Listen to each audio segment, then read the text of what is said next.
আসসালামু আলাইকুম দর্শক, সবার কি অবস্থা, কেমন আছেন? আশা করি ভালো আছেন। তো আমি আজকে বাড়ি যাওয়ার সময় যে রাস্তাটা ভিডিও করলাম সেটা হলো আপনার কুমিল্লা টু বাগড়া বা এটা দিয়ে বিবাড়িও যাওয়া যায়। তো এটা মানে চাঁদপুর ব্রিজ থেকে মানে বিশেষ করে গুমটি পার হওয়ার পর থেকে যে রাস্তা যে পরিমাণ খারাপ মানে বলার বাইরে। আজকে ভিডিওটা ধরার মানে হলো মানে রাস্তাটা আপনাদেরকে দেখানোর জন্য আমি তো পুরোটা ভিডিও করে নাই, জাস্ট 3-4 মিনিট ভিডিও করছি। তো ইভেন দেখেন রাস্তাটা মানে 25 কিলো রাস্তা, মানে কি পরিমাণ ভাঙ্গা। তো একটা জিনিস চিন্তা করেন, মানে আমাদের কুমিল্লা থেকে কসবা যাওয়ার জন্য 25 কিলো রাস্তা, তার ভিতরে কোনো ভালো হসপিটাল নাই। সবুজ করে মনে করেন যে রাস্তার যে পরিস্থিতি বা পরিকল্পনা দেখেন।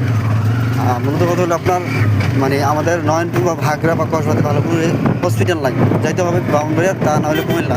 তো দেখেন একটা অসুস্থ রোগী যদি এই রাস্তাটা যাতায়াত করে, তো তার মনে মধ্যে সেই আর হসপিটাল যাওয়া লাগবে না, সেই রাস্তাতেই অবস্থা খারাপ হয়ে যাবে। তো আপনারা বলেন আসলে রাস্তাটা কি এটা কাজ করার দরকার কিনা। আগে সর্বোচ্চ 30 থেকে 35 মিনিট লাগতো কুমিল্লা থেকে বাগড়া যেতে, এখন ম্যাক্সিমাম 1 ঘন্টার উপরে লাগে।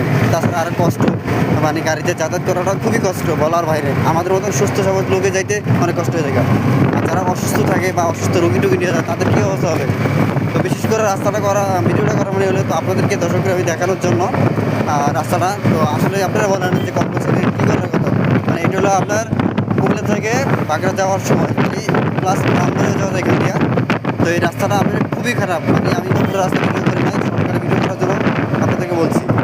তো দর্শক আপনারা এখান থেকে এটা দেখতেছেন আর কি। তো সবাই এই ভিডিওটার অবশ্যই জানাবেন, বিশেষ করে রাস্তাটার কী কল্পনা এইটাই বলার।